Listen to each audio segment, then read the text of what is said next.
Bonjour à tous et à toutes et bienvenue à bord. Aujourd'hui on se retrouve du coup pour une nouvelle vidéo pour notre quatrième journée, enfin troisième journée du coup sur notre périple de vacances dans le Portugal, sur les villages historiques du Portugal. Donc comme vous avez pu le voir la semaine dernière sur la vidéo, si vous ne l'avez pas vu d'ailleurs je vous invite à la regarder. On a terminé le périple du coup à Trancoso, donc on a dormi là-bas. Donc là, c'est le lendemain, donc la nuit s'est plutôt bien passée. En fait, dans l'appartement, il faisait hyper froid sa mère. Du coup, on a bien dormi, mais ouais, il faisait vraiment hyper froid, donc c'était un peu abusé.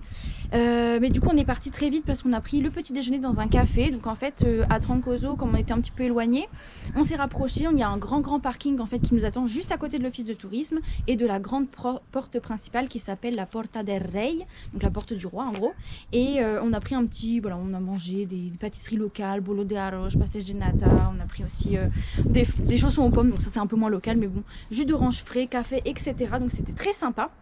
Et ensuite on s'est dirigé du coup au château, et là nous sommes au château de Trancoso, donc Castello de Trancoso. L'entrée est gratuite, il n'y a pas besoin de payer, il y a juste une dame à la réception qui veut savoir un petit peu combien il y a de personnes et d'où on vient, pour les statistiques tout simplement. Et on a une vue juste magnifique à 360 degrés, je ne sais pas si vous pourrez voir derrière moi, c'est hyper bien dégagé, avec le temps est avec nous, normalement ça fait partie des moments où le temps sera meilleur, et on peut voir qu'il y a des zones d'ombre, de soleil, ce qui fait un rendu magnifique. Et voilà, on fait tout le tour en fait du château, là on est au point culminant, et des escaliers à monter, c'est très bien aménagé. Et on s'est rebaladé dans la ville de Trancoso, puisqu'il y a un quartier en fait qui était juif à l'époque, il y avait une ancienne synagogue, etc. Et voilà, c'est riche en histoire, hein. De toute façon ces villages historiques, chacun a sa petite particularité, donc c'est super sympa. Donc voilà, je vous laisse profiter des images de toute façon, et on se retrouve tout à l'heure pour la suite de la visite.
Alors du coup on se retrouve à Guarda, au sommet de la cathédrale, donc on a une vue magnifique. L'entrée de la cathédrale elle est 1 € et si vous voulez faire les terrasses c'est 2,50 € par personne, donc c'est pas cher du tout. Et à l'intérieur de la cathédrale vous avez aussi un truc, en fait ils appellent ça la merveille de Guarda, de la cathédrale, parce que ça a été sculpté par un français. Donc voilà, je vais vous montrer tout ça, il y a des cloches, enfin c'est juste magnifique, bref. Et on se retrouve pour la suite de la visite à Guarda, et aussi pour la suite juste après.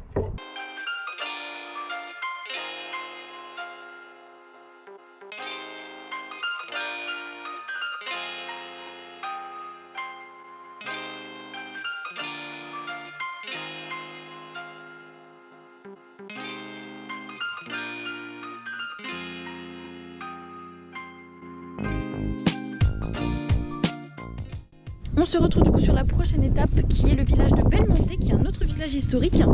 On a une vue juste magnifique, on va aller du coup dans la ville et au château. Je vous laisse profiter des images.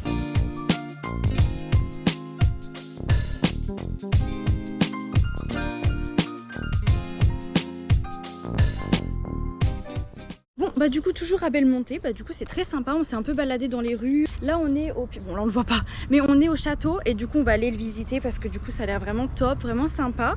Il fait hyper bon là, ça y est, le beau temps commence à arriver, il commence à faire chaud, là je suis en pull mais j'ai chaud sa mère. Donc on va profiter un petit peu de la ville, se perdre dans les rues en fait clairement parce que c'est ça qu'il faut faire. Bref, vous allez voir, je vous laisse profiter, à toutes.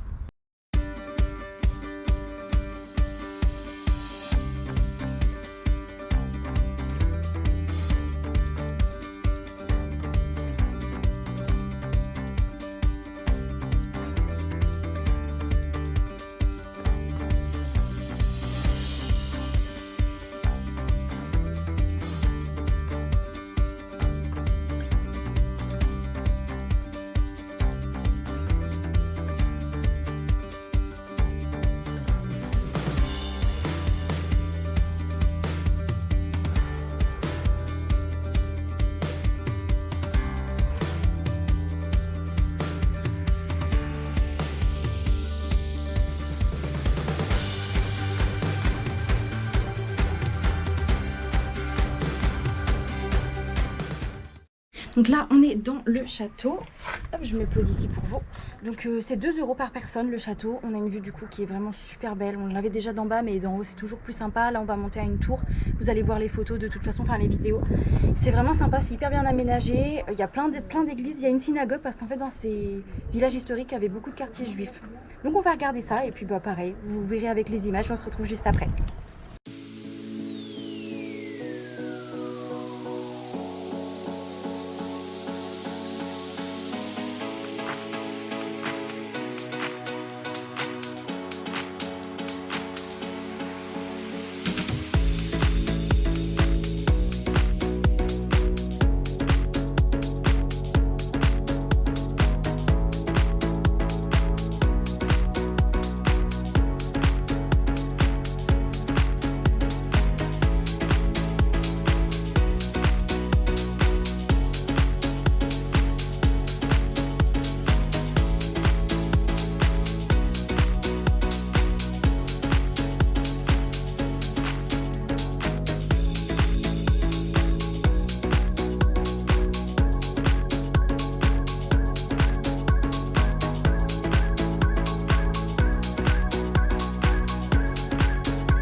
Donc là, on se retrouve dans un petit centre archéologique qui devait être tenu par les Romains que j'avais vu sur internet qui s'appelle Sanctum Cellus. Il y avait une petite entrée, des panneaux et là je vois qu'on peut s'insérer enfin à l'intérieur. C'est trop beau, on a la vue derrière nous, on a une vue sur Belmont qu'on est allé visiter tout à l'heure. Vraiment très bonne journée, Belmont c'est super sympa. Donc bah, je vous laisse apprécier les photos puis pareil, bah, je vous ferai un débrief juste après.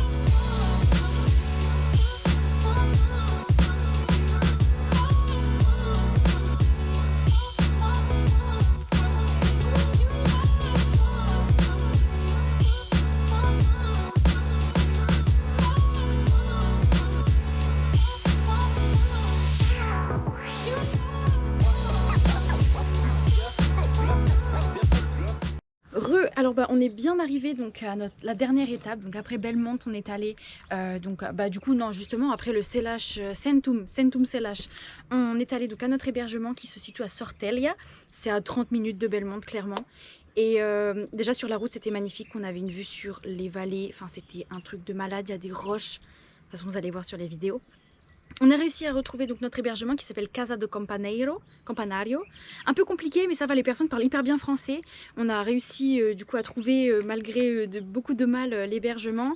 Et donc on s'est garé à l'extérieur de la ville, à côté du cimetière clairement. Et l'hébergement est sympa, un peu sombre mais typique portugais. Franchement c'est top, bah, vous allez voir de toute façon le room tour juste après. Mais là en fait clairement on profite de la vue. Le soleil est en train de se coucher, c'est la golden hour. Donc bah, je vous laisse juste apprécier le panorama qui est juste ici. Je crois que j'ai pas besoin d'en rajouter. La ville a l'air incroyable, c'est trop mignon. On a du coup un château qui est juste à côté. Et enfin qu'on va faire, là il est en ruine d'ailleurs. Les rues elles sont étroites, pavées, typiques, enfin c'est magnifique en fait. C'est pour moi un des plus beaux villages qu'on a fait jusqu'à maintenant. Et n'hésitez pas à me dire en commentaire ce que vous en pensez et quel est votre village préféré de tout ce périple qui n'est pas fini d'ailleurs, hein, quand même. On va se calmer, c'est encore les vacances. Mais voilà, je vous laisse profiter de cette vue et on se retrouve du coup juste après pour un petit débrief.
suis en train de mourir, comment c'est trop beau. J'espère que vous allez apprécier autant que j'apprécie.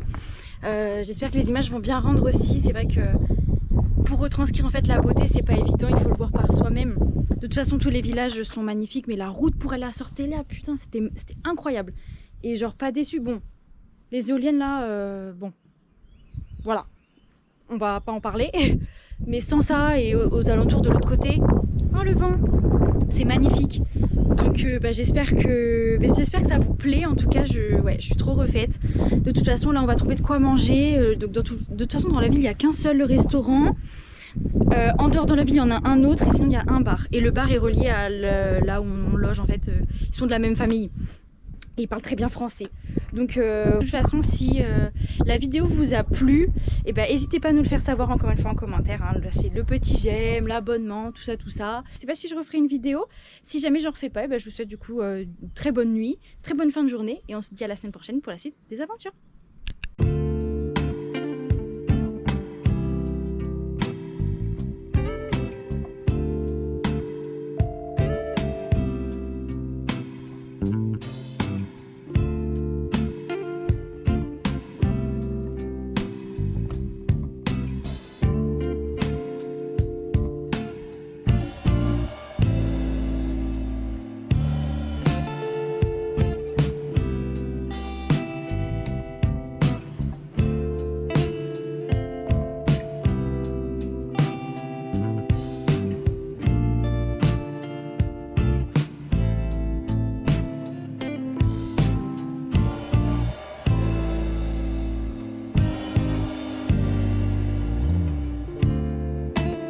Que demande le peuple sans déconner?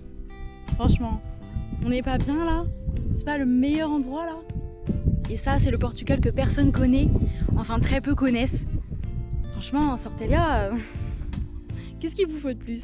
Là, le restaurant, de toute façon, dans la ville, voilà, il est un petit peu plus cher, puis on a mangé énormément en ce moment, donc on va sûrement voir le restaurant qu'il y a plus loin qui s'appelle O Celta, un truc comme ça. De toute façon, voilà, j'aurai rien d'autre à vous dire et à vous commenter, donc on se retrouve à la semaine prochaine pour une nouvelle vidéo.